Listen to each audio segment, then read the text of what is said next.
Hello दोस्तों, कैसे हैं आप लोग। मैं हूं दुर्गेश। आशा करता हूं आपकी बिहार की परीक्षा की तैयारी बहुत ही ज़ोर शोर से चल रही होगी।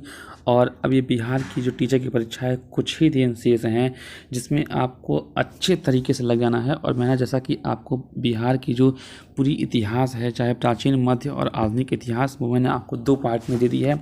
लगभग 500 से लेकर 600 क्वेश्चन हैं। और अगर आप लोग एक बार इसको देख लेते हैं तो आपका इतिहास से क्वेश्चन एक भी नहीं छूटेगा।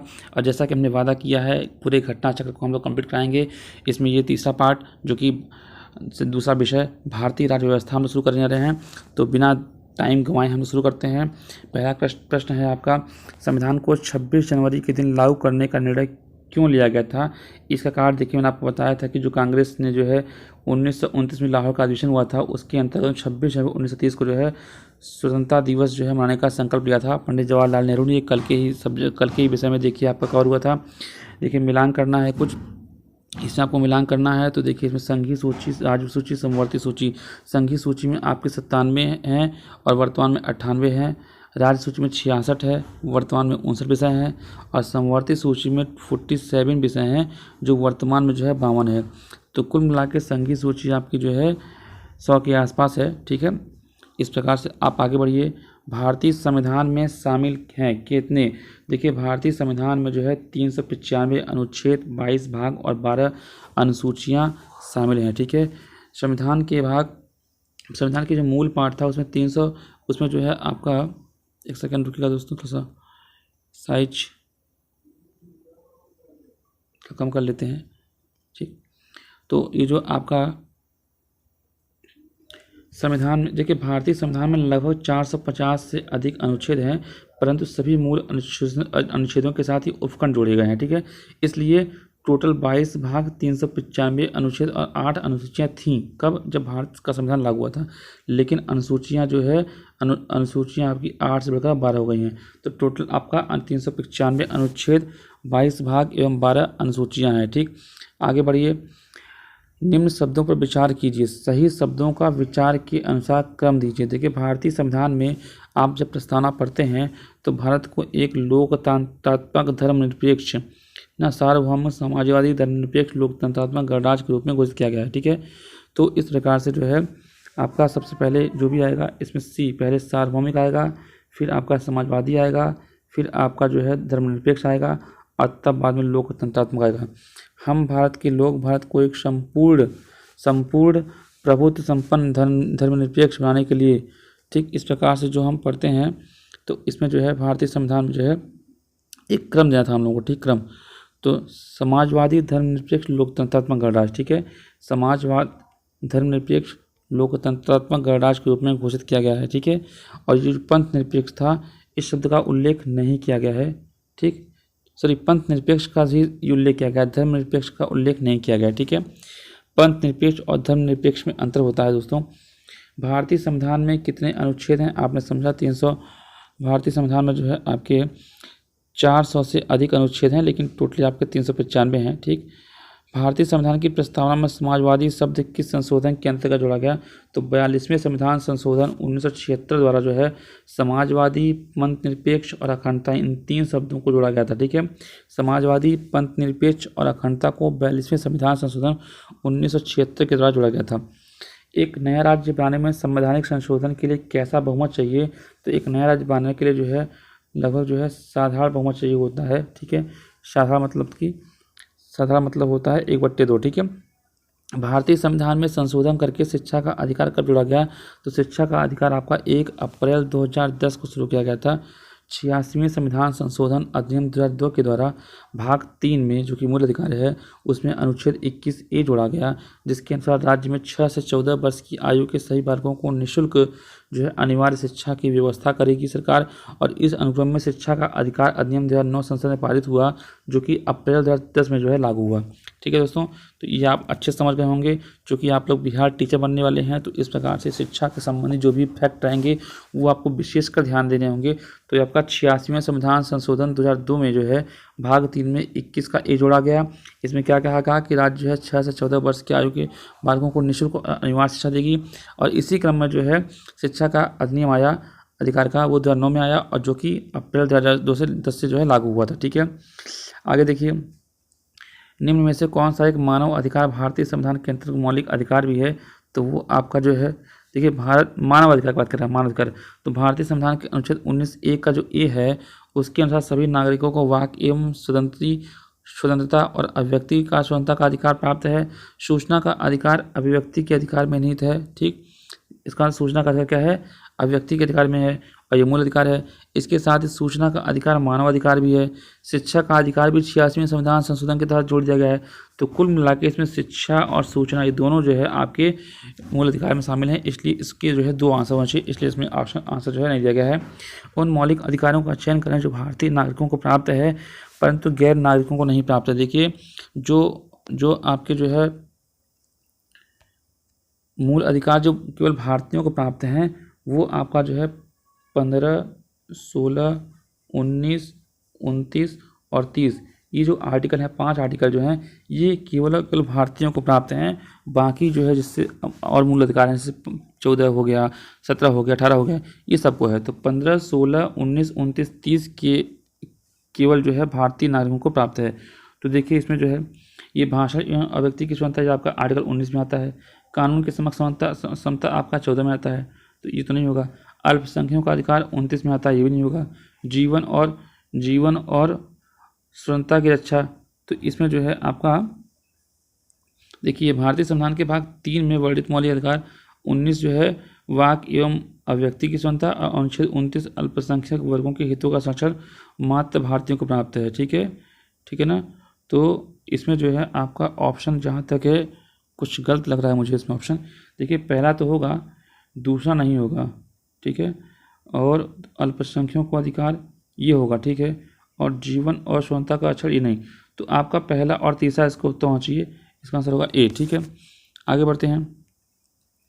उच्चतम न्यायालय की व्यवस्था के अनुसार निजी भवनों के ऊपर राष्ट्रीय झंडे को फहराना किसके तहत हर नागरिक मौलिक का कर्तव्य? देखिए 19 का ए है। भारतीय संविधान के भाग 4 में दिए गए निर्देशित सिद्धांतों में से कौन से सूचीबद्ध हैं? ठीक है, तो ये आपका जो है समान कार्य के लिए समान वेतन, ये आपका जो है ये आपका DPSP की बात कर रहा है। ठीक है, डायरेक्टर प्रिंसिपल की बात कर रहा है। तो उसमें आपका सामान्य कार्य के लिए समान वेतन होता है। ठीक है, और आपका इसमें जो है और इसमें हो जाएगा आपका समान नागरिक संहिता आर्टिकल 44 में है। ठीक है, छोटे परिवार का मानदंड नहीं होगा प्राथमिक स्तर। तो इस प्रकार से आपके जो है ऊपर के दोनों उत्तर सही हो जाएंगे। ठीक,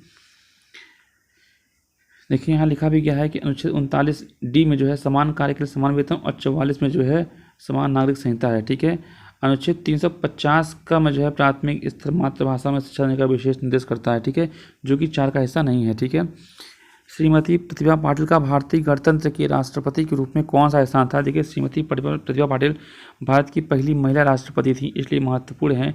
और इसमें तो आपके मुर्मू जी हैं। ठीक है, मुर्मू जी हैं, पहली जनजाति जो है महिला हैं। ठीक, तो ये आपकी जो है 12वीं राष्ट्रपति थी। ठीक है, 12वीं राष्ट्रपति थी। और इसमें जो आपके मुर्मू जी हैं वो आपकी 15वीं राष्ट्रपति हैं, ये भी ध्यान रखिएगा। जो 15वें क्रम की जो है राष्ट्रपति हैं आपकी मुर्मू जी। ठीक, आगे बढ़ते हैं। भारत के संविधान में मौलिक कर्तव्य किस संविधान संशोधन के द्वारा जोड़े गए थे? तो 42वें संविधान संशोधन के द्वारा 1976 में जो है मूल कर्तव्यों को जोड़ा गया था। ठीक है, तो मूल कर्तव्य आपका बाद में जुड़े हैं। एक विधेयक जो संसद में प्रस्तुत किया जाता है कौन सी क्रिया के बाद अधिनियम बन जाता है? तो जब राष्ट्रपति अपनी सहमति दे देता है तो उसके बाद जो है जो एक विधेयक होता है वो अधिनियम बन जाता है। देखिए लिखा है ना, संविधान के अनुच्छेद 111 में विधेयकों पर राष्ट्रपति की अनुमति संबंधित है। जब दोनों सदनों के द्वारा पारित होने के बाद राष्ट्रपति उस पर हस्ताक्षर कर देगा तो वो जो है अधिनियम बन जाएगा। भारत के राष्ट्रपति अपनी शक्तियों का प्रयोग कब करते हैं? तो वो जो है सीधे अथवा अपने अधीनस्थ अधिकारियों के द्वारा करते हैं। भारतीय संविधान के अनुसार भारत का एक राष्ट्रपति होगा, यह आपका आर्टिकल 52 में कहता है, और जिसमें संघ की कार्यपालिका शक्ति निहित होगी और वह इसका प्रयोग इस संविधान संशोधन के द्वारा संविधान अनुसार स्वयं या अपने अधीनस्थ अधिकारियों के द्वारा कर सकता है। ठीक है, तो स्वयं एवं अधीनस्थ अधिकारियों के अंतर्गत ही जो है राष्ट्रपति कार्य करता है। श्री मोहम्मद हामिद अंसारी का जो है भारत के उपराष्ट्रपति के रूप में कौन सा क्रमांक है? तो ये बहुत इंपॉर्टेंट नहीं है, जो महत्वपूर्ण है उसको हम नहीं पढ़ेंगे। यदि राष्ट्रपति एवं उपराष्ट्रपति का पद खाली हो तो भारत के राष्ट्रपति के पद पर कौन होता है? तो वह आपका होता है, देखिए एक क्रम निर्धारित है। ठीक है, अनुच्छेद 65 के अनुसार क्या है कि यदि मृत्यु, त्यागपत्र अथवा हटाए जाने की स्थिति में राष्ट्रपति का पद रिक्त हो गया है तो पद का जो कार्यभार है उपराष्ट्रपति संभालेगा। और उपराष्ट्रपति भी किन्हीं कारणों से उपलब्ध नहीं है तो उच्चतम न्यायालय का मुख्य न्यायाधीश, और उसके भी न रहने पर उसी न्यायालय का वरिष्ठतम न्यायाधीश ठीक, जो उसमें उपलब्ध हो वो राष्ट्रपति के कृत्यों को जो है संभालेगा। राष्ट्रपति सुरक्षा समिति का प्रधान कौन होता है? तो आपका प्रधानमंत्री होता है सुरक्षा समिति का, ठीक है। और भारत सरकार का कौन सा अधिकारी सदस्य न होते हुए भी भारतीय संसद की कार्यवाही में भाग लेता है? ये आपके अटॉर्नी जनरल है, जिसको हम महान्यायवादी बोलते हैं, ठीक है। ये जो है राष्ट्रपति के प्रसाद पर्यंत कार्य करते हैं, ठीक है। तो भारत का महान्यायवादी संसद का सदस्य नहीं होता है, परंतु वो किसी भी सदन में बैठ सकता है, बोल सकता है, लेकिन मत नहीं देगा। चूँकि मत कौन देगा? जो मत वही देते हैं जो उसके सदस्य होते हैं। तो अनुच्छेद 76 में जो है महान्यायवादी की जो है बात की गई है। आगे देखिए, हमारे संविधान के अनुसार राज्यसभा का कार्यकाल के कब होता है? तो राज्यसभा का जो कार्यकाल होता है समाप्त होने का विषय नहीं है, क्योंकि अनुच्छेद 83 के अनुसार राज्यसभा का विघटन कभी नहीं होता है, ठीक है। ये एक स्थायी सदन है और इसके 1/3 जो सदस्य होते हैं, 1/3 वो हर 2 साल में जो है सेवानिवृत्त हो जाते हैं, ठीक है। इस प्रकार राज्यसभा के सदस्यों का कार्यकाल तो 6 वर्ष होता है, लेकिन राज्यसभा का कार्यकाल नहीं होता है, ठीक है। एक गैर सदस्य रूप में संसद के किसी एक सदन की कार्यवाही में भाग कौन ले सकता है? तो आपके महान्यायवादी थे, ठीक। आगे देखिए, किस सभा का अध्यक्ष उसका सदस्य नहीं होता है? तो आपका वो राज्यसभा है। राज्यसभा का जो प्रधान सभापति होता है वो उपराष्ट्रपति होता है, और उपराष्ट्रपति जो है दोनों सदनों के द्वारा जो है निर्वाचित होता है, ठीक। और लेकिन वह किसी भी सभा का सदस्य नहीं होता है, ठीक है। तो संविधान की 89 एवं 64 के अनुसार वह राज्यसभा का प्रधान सभापति होता है, ठीक है, उपराष्ट्रपति।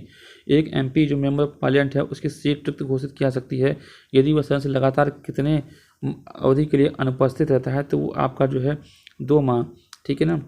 भारतीय संविधान के 101(4) के तहत जो है और 190(4) के तहत विधानमंडल के तहत यदि कोई मंत्री है वो 60 दिनों तक सदन की अनुज्ञा के बिना जो है अगर अनुपस्थित होता है, परंतु इस अवधि में सदन के सत्तावसान या निरंतर 4 दिन से अधिक की छुट्टी होती है तो वो समय उसमें नहीं जुड़ा जाता है। तो लगातार अगर 60 दिन तक वो जो है नहीं होता है, मतलब 2 माह तक, तो उसको जो है हटाया जा सकता है, ठीक है। राज्यसभा का प्रधान अध्यक्ष कौन होता है? वो आपका उपराष्ट्रपति होता है। राज्यसभा में क्या होते हैं? राज्यसभा में आपके 250 सदस्य होते हैं, जिनमें 12 सदस्य आपके जो है राष्ट्रपति द्वारा मनोनीत होते हैं, ठीक। निम्नलिखित कथनों में कौन सा सही नहीं है? तो वो आपका जो है देखिए, धन विधेयक जो है इसकी शुरुआत राज्यसभा नहीं कर सकती है, इसकी जो है शुरुआत आपकी लोकसभा ही करती है, इसी को पूर्ण अधिकार है इसमें, ठीक। आगे देखिए, लोक लेखा समिति अपनी रिपोर्ट किसको देती है? तो लोक लेखा समिति अपनी रिपोर्ट जो है वो अपनी लोकसभा स्पीकर को ही देती है, ठीक है। लोक लेखा जो समिति होती है, लोक लेखा समिति होती है, इनमें जो है 15 जो है लोकसभा के और 7 जो है राज्यसभा के सदस्य होते हैं। टोटल इसमें जो है 22 सदस्य होते हैं, और इनका उद्देश्य क्या होता है? जो लोक व्यय है और दुरुपयोग है उसकी अनियमितताओं के जो है सदन के समक्ष उजागर करना होता है, ठीक है। जो व्यय दुरुपयोग हेतु उत्तरदायी पाते हैं इस पर जो है इस समिति नियंत्रक महालेखा परीक्षक की रिपोर्ट का आधार मानकर लोक व्ययों का परीक्षण भी करती है, ठीक है। तो लोक लेखा जो समिति होती है उसके अध्यक्ष की नियुक्ति जो लोकसभा अध्यक्ष के द्वारा की जाती है, लेकिन सामान्यतः इसमें विपक्ष के नेता को इसका जो है अध्यक्ष बनाया जाता है, ठीक है। आगे देखिए, धन विधेयक पेश किया जाता है। धन विधेयक आपका केवल और केवल लोकसभा में पेश किया जाता है, ठीक। आगे बढ़ते हैं, निम्नलिखित कथनों में से कौन सा एक सही नहीं है? तो आपका जो सर्वोच्च न्यायालय है कोर्ट मार्शल को छोड़ अन्य किसी भी उच्च न्यायालय अदालत की सुनवाई कर सकता है। सर्वोच्च न्यायालय कोर्ट मार्शल को, ये गलत है। देखिए, सर्वोच्च न्यायालय का गठन 1950 में हुआ था, बात सही है। सर्वोच्च न्यायालय देश की उच्चतम अदालत है, ये बात सही है, अपील किया सकती है। और सर्वोच्च न्यायालय कोर्ट मार्शल के साथ अन्य किसी भी अदालतों की सुनवाई भी कर सकता है, ठीक है। तो सब कुछ कर सकता है, इसलिए देखिए अधिकतर जिसमें हम लोगों को अगर नहीं आता है तो हम लोग सही से अगर निकाल लेंगे तो ऑटोमेटिक हमको गलत क्वेश्चन मिल जाएगा। लेखा अनुदान बना है तो बजट पारित लंबित होने के कारण जो है निधि, जब बजट का जब सेशन चलता है तो उस दरमियान जो है लोगों को पैसे की आवश्यकता पड़ती है, मंत्रियों को, इसलिए जो है लेखानुदान किया जाता है, ठीक है। आगे देखिए, राज्य सरकार की कार्यकारी अध्यक्ष या संवैधानिक प्रमुख कौन होगा? राज्य का जो है वो राज्यपाल होगा, और केंद्र का पूछा है तो आपका राष्ट्रपति होगा, ठीक। आगे चलते हैं, एक उच्च न्यायालय का न्यायाधीश अपना त्यागपत्र किसको देता है? तो एक उच्च न्यायालय का जो न्यायाधीश होता है वो राष्ट्रपति को ही अपना जो है क्या देता है? इस्तीफा देता है, ठीक है।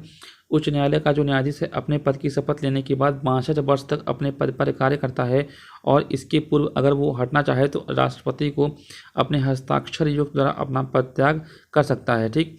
और उसको जो है साथ ही साथ अगर उसे कदाचार या असमर्थता के आधार पर संसद के दोनों सदनों द्वारा अलग अलग अपने कुल बहुमत से जो उपस्थित एवं मतदान करने के सदस्यों के 2/3 से पारित हो, राष्ट्रपति द्वारा देखिए 2 कंडीशन होती है, या तो अपने से कर दे तो राष्ट्रपति को दे देगा, दूसरा अगर सदन में उस पर जो है कदाचार या असमर्थता का जो है आधार लगता है तो संसद के दोनों सदनों द्वारा अलग अलग, ठीक है, लोकसभा में पास होगा और राज्यसभा में पास होगा, और दोनों कहाँ कितना पास होगा, अपने कुल बहुमत से जो है 2/3 हो, ठीक है, 2/3 हो, कहाँ उपस्थित प्रेजेंट एंड वोटिंग का जो है 2/3 हो, तो इससे जो है पास होगा प्रस्ताव, तो राष्ट्रपति इसको पदच्युत कर देगा।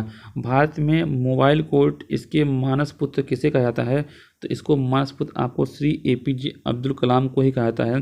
श्री APJ अब्दुल कलाम को जो है ये जो है श्री APJ अब्दुल कलाम, ठीक। आगे बढ़ते हैं। केंद्र और राज्यों की व्यवस्थापिकाओं के लिए मतदान की न्यूनतम उम्र सीमा 21 वर्ष से घटाकर 21 कब कर दी गई थी, वो आपका 61वें संविधान संशोधन द्वारा 1989 में किया गया था। किस अनुच्छेद के अनुसार भारत के राष्ट्रपति द्वारा राष्ट्रीय आपातकाल की घोषणा की जाती है, तो 352 के अंतर्गत की जाती है।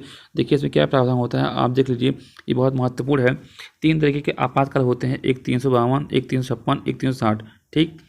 352 में क्या होता है कि यदि राष्ट्रपति को इस बात का समाधान हो जाए कि गंभीर आपात स्थिति विद्यमान है या होने की आशंका है जिसमें युद्ध, बाह्य आक्रमण या सशस्त्र विद्रोह हो सकता है, तो इस अनुच्छेद का प्रयोग जो है राष्ट्रपति कर सकता है। और 352 में जो है पहले आंतरिक अशांति थी, उसके स्थान पर ही जो इंदिरा गांधी ने 1975 में आपातकाल लगाया था, तो इसको आंतरिक अशांति शब्द को जो है अनुच्छेद 352 में जो है 44वें संशोधन के द्वारा हटाकर सशस्त्र विद्रोह स्थापित किया गया था, ठीक है। अनुच्छेद 356 क्या है कि यदि राष्ट्रपति को किसी राज्य के राज्यपाल से यह समाधान हो जाता है कि उस राज्य में ऐसी स्थिति उत्पन्न हो गई है कि वहाँ जो है संविधान के उपबंधों के अनुसार कार्य नहीं हो रहा है, तो राष्ट्रपति शासन लग जाता है, ठीक। और अनुच्छेद 360 क्या है कि यदि राष्ट्रपति को समाधान हो जाए कि स्थिति ऐसी पैदा हो गई है कि वित्तीय संकट स्थिति उत्पन्न हो गई, तो वहाँ जो है वित्तीय आपातकाल, ठीक है। तो आपका जो है 3 होते हैं, एक होता है आपका राष्ट्रीय आपातकाल, तो राष्ट्रीय आपका जो है 352 में होता है, एक होता है आपका 356, ये आपका जो है राष्ट्रपति शासन होता है, ठीक है, राष्ट्रपति शासन होता है, और तीसरा होता है आपका वित्तीय आपात, ठीक है। ये बहुत ही महत्वपूर्ण प्रश्न था। आगे बढ़ते हैं। केंद्र और राज्य की व्यवस्थाओं, ये तो हम कर चुके हैं। आगे आम चुनावों की मतदान की आयु 21 वर्ष से घटाकर 61वें में हो गया था, ठीक है। आगे बढ़ते हैं। भारतीय संविधान की 8वीं सूची में मान्य सरकारों की भाषाएं कितनी हैं, तो आपकी 22 भाषाएं हैं, ये आप लोग जानते हैं, ठीक है। देखिए 92वें संविधान संशोधन 2003 से पहले की बात करें अगर, तो 8वीं अनुसूची में जो है 18 थी, लेकिन वर्तमान में जो है 22 भाषाएं हैं टोटल, ठीक। आगे देखिए, CDP और NES के पुनर्गठन के लिए 1957 में NDC द्वारा स्थायी समिति का नाम बताएं जिसने ग्रामीण स्थानीय सरकार की त्रिस्तरीय प्रणाली का नाम सुझाया था। तो बलवंत राय मेहता सन 1952 में क्या था, ये जो सामुदायिक विकास कार्यक्रम CDP था, और 1953 में जो है जो राष्ट्रीय विस्तार योजना NES था, उसके पुनर्गठन के लिए राष्ट्रीय विकास परिषद द्वारा बलवंत राय मेहता की एक समिति बैठाई गई, और 1957 में जो है ये समिति बैठाई गई, और इन्होंने जो है ग्रामीण क्षेत्रों में त्रिस्तरीय पंचायत प्रणाली लागू करने की बात की थी, ठीक है। कौन थे आपके, बलवंत राय मेहता। और अशोक मेहता की समिति की सिफारिश क्या थी, उन्होंने पंचायती में द्विस्तरीय, ठीक है। बलवंत राय मेहता ने 3 स्तरीय और अशोक मेहता ने आपके द्विस्तरीय की बात की थी, ठीक। इसमें इन्होंने जो है जनपद मतलब जिला स्तर पर और गांव के स्तर पर मतलब मंडल पर, ये 2 की बात की थी, ठीक है। बीच में देखिए ब्लॉक स्तर पर पंचायत समिति है, तो आपकी जो है वो प्रशासनिक प्राधिकरण है, ठीक है। ब्लॉक स्तर पर जो पंचायत समिति एक प्रशासनिक प्राधिकरण या प्रशासनिक प्राधिकारी है जो ग्राम पंचायत और जिला पंचायत के बीच समन्वय करता है, ठीक। निम्नलिखित विशेषताओं में से केंद्रीय शासन व्यवस्था के लिए कौन सा सही नहीं है, तो केंद्रीय जो शासन व्यवस्था के लिए वो आपका बड़े देशों के लिए आदर्श, देखिए क्या है इसमें, ये क्या है, केंद्रीय शासन व्यवस्था में सर्वोच्च सत्ता केंद्र के पास होती है और उसकी विभिन्न अनुषंगी इकाइयों के बीच वो बढ़ जाती है, और आमतौर पर संघीय व्यवस्था में 2 स्तर पर सरकारें होती हैं, एक केंद्र पर और दूसरी राज्य सरकार पर। अलग अलग स्तर की सरकारें एक ही नागरिक समूह पर शासन करती हैं, पर कानून बनाने, कर वसूलने और प्रशासन में उनका अपना अधिकार क्षेत्र होता है। अतः केंद्रीय शासन में व्यवस्था में त्वरित निर्णय, लचीलापन एवं कानून एकरूपता का परिचायक है, परंतु छोटे देशों के लिए आदर्श व्यवस्था होती है, न कि बड़े देशों के लिए, ठीक है। आगे देखिए, भारत में ब्लॉक स्तर पर बनी पंचायत समिति केवल है क्या, वो है आपकी प्रशासनिक अधिकारी होता है, ठीक है। विकेंद्रीकरण प्रणाली की सिफारिश किसने की थी, वो आपकी जो है बलवंत राय मेहता ने की थी, ठीक, बलवंत राय मेहता। 14 अगस्त 2007 को संसद द्वारा भारतीय संविधान में संशोधन के उपरांत अब अनुसूचित जाति की सूची में जातियों की संख्या कितनी है? तो ये आपका देखिए पुराना क्वेश्चन है, इसको देखना है। येलो बुक आपकी जो है फ्रांस सरकार की रिपोर्ट होती है, ठीक है। जैसे वाइट बुक होती है, तो इस प्रकार से येलो बुक आपका जो है फ्रांस सरकार की रिपोर्ट होती है, ठीक। भारत के प्रथम विधि विश्वविद्यालय की स्थापना अगस्त 1987 में की गई थी और कहाँ की गई थी? बंगलोर में। तो भारत का जो प्रथम विधि विश्वविद्यालय है वो है national law college of Bangalore, ठीक है, 1987 में। निम्न में से कौन संयुक्त राष्ट्र की सुरक्षा परिषद का स्थायी सदस्य देखिए नहीं है? देखिए स्थायी सदस्य में कुल 5 सदस्य होते हैं, जिसमें आपके जो है अमेरिका है, ब्रिटेन है, रूस, फ्रांस और चीन है, ठीक। तो आपका ब्रिटेन है, फ्रांस है, चीन है, जर्मनी आपका जो है स्थायी सदस्य नहीं है। सीमा सुरक्षा बल की स्थापना कब की गई थी? तो सीमा सुरक्षा मतलब जो बीएसएफ है, इसकी स्थापना आपकी जो है 1965 में की गई थी। चूँकि आपको ध्यान होगा 1962 में जो चाइना का युद्ध हुआ था, उसके बाद ही बीएसएफ को आगे बॉर्डर के लिए शुरू किया गया था, ठीक। एमनेस्टी इंटरनेशनल एक संगठन है जो किससे जुड़ा है? जो आपका मानव अधिकारों के संरक्षण से संबंधित है, ठीक है, एमनेस्टी। इसका मुख्यालय आपका लंदन में है। भारतीय संविधान को संविधान सभा द्वारा कब अंगीकृत किया गया था? तो अंगीकृत करने की जो तिथि होती है वो 26 नवंबर 1949 है। भारतीय संविधान जो प्रस्तावना में उल्लेख किया गया है वही इसकी अंगीकृत की तिथि थी। तो भारत के लोगों ने संविधान को अंगीकृत, अधिनियमित और आत्मार्पित किया था, ठीक है। और अगर इसको पूछें कि संविधान को अपनाने, इसके पूर्ण होने, पारित होने तथा इसको अंतिम रूप देने की तारीख पूछें तो भी आपका यही उत्तर होगा, ठीक है। और उसके बाद जो है संविधान के शेष उपबंध जो है 26 जनवरी 1950 को लागू किया था। इसलिए अगर संविधान में यह रहा कि पूर्ण रूप से लागू होने की तिथि या पूर्ण रूप से क्रियान्वित, तो आपका 26 जनवरी 1950 होगा। कन्फ्यूज नहीं होना है आपको। देखिए 2 चीज़ है, अगर आपको ये पूछा कि संविधान को अपनाने की तारीख, उसके पूर्ण होने की या पारित होने की और या उसको अंतिम रूप देने की, इन सब के लिए इतना। लेकिन पूर्ण रूप से लागू पूछा जाए, पूर्ण रूप से लागू या पूर्ण रूप से क्रियान्वित, तो आपका ये 26 जनवरी 1950 होगा, ठीक है। आगे देखिए चीन की समाचार एजेंसी का क्या नाम है? तो आपकी न्यू चाइना न्यूज एजेंसी है, ठीक है। और येलो बुक आपका फ्रांस की बुक होती है। भारतीय संविधान दिवस आपका 26 नवंबर को मनाया जाता है, ठीक। आगे बढ़ते हैं। भारत में लौकिक सार्वभौमिकता है क्योंकि संविधान की प्रस्तावना आरंभ होती है, किससे आरंभ होती है? हम भारत के लोग, ठीक है, हम भारत के लोग। भारतीय संविधान को अपनाया गया है, भारतीय संविधान को संविधान सभा के द्वारा 26 नवंबर 1949 को जो है अपनाया गया था, ठीक। भारत में प्रजातंत्र इस तथ्य पर आधारित है कि जनता को सरकारों को चुनने और बदलने का अधिकार है, यही प्रजातंत्र है, यही लोकतंत्र है। भारतीय संविधान की प्रस्तावना के सिलसिले में निम्नलिखित में से जो शब्द दिए गए हैं उनका एक सही क्रम देखिए इसमें आप कुल मिला के आप जो प्रस्तावना है उसको आप याद कर लेंगे अगर, तो प्रस्तावना में देखिए क्या है कि सार्वभौम सामाजिक मतनिरपेक्ष लोकतंत्रात्मक गणराज्य है, ठीक है। तो इस प्रकार से आप देखेंगे तो सार्वभौम, समाजवादी, धर्मनिरपेक्ष, जनवादी, गणतंत्र, ठीक। भारतीय संविधान की प्रकृति क्या है? तो भारतीय संविधान की जो प्रकृति है वो प्रकृति में संघीय है किंतु भावना में एकात्मक है, ठीक। तो इसका जो प्रकृति है वो संघीय है लेकिन झुकाव उसका एकात्मक की तरफ है। भारतीय संविधान की प्रस्तावना भारत को किस रूप में घोषित किया गया है? तो वो आपका एक सार्वभौम, समाजवादी, पंथ निरपेक्ष, प्रजातांत्रिक गणराज्य के बारे में, ठीक है। देखिए इसमें महत्वपूर्ण कुछ जो है आते हैं कथन। संविधान निर्माताओं के अनुसार भारतीय संविधान एक संघात्मक संविधान है, ठीक। लेकिन जो प्रोफेसर जेनिक्स थे इन्होंने जो है भारतीय संविधान को संघात्मक मानने में आपत्ति की थी। इन्होंने कहा था, ठीक, और प्रोफेसर वेयर ने इसे अर्धसंघीय संविधान कहा था, ठीक है। और इसी प्रकार से जो है तो ये आंसर आता है, तो प्रोफेसर वेयर ने इसको अर्धसंघीय कहा, ठीक, संघीय नहीं कहा था। आगे वो देखिए भारतीय संविधान की 10वीं अनुसूची का संबंध किससे है? तो वो दल बदल से है। भारतीय संविधान की 10वीं अनुसूची का संबंध दल बदल विरोधी कानून से है। इसे 52वें संविधान संशोधन 1985 के द्वारा जो है जोड़ा गया था, ठीक है। 10वीं अनुसूची आपकी बहुत महत्वपूर्ण है। आगे देखिए विधि का जो नियम है या कानून का जो अधिराज्य है इसका मतलब क्या है? इसका मतलब है कि सभी के लिए कानून और सभी के लिए न्यायतंत्र समान होगा, ठीक है। भूमि सुधार के विषयों के अंतर्गत भूमि सुधार किससे संबंधित है? तो भूमि सुधार आपका राज्य सूची से संबंधित है, ठीक है। आगे बढ़ते हैं। भारतीय नागरिकता नहीं प्राप्त की जा सकती कैसे? भारतीय बैंक में धन जमा करके। देखिए भारतीय बैंक नागरिकता अधिनियम 1955 में जो संशोधन हुआ था उसमें जो है 4 तरीकों से जो है आप नागरिकता प्राप्त कर सकते हैं।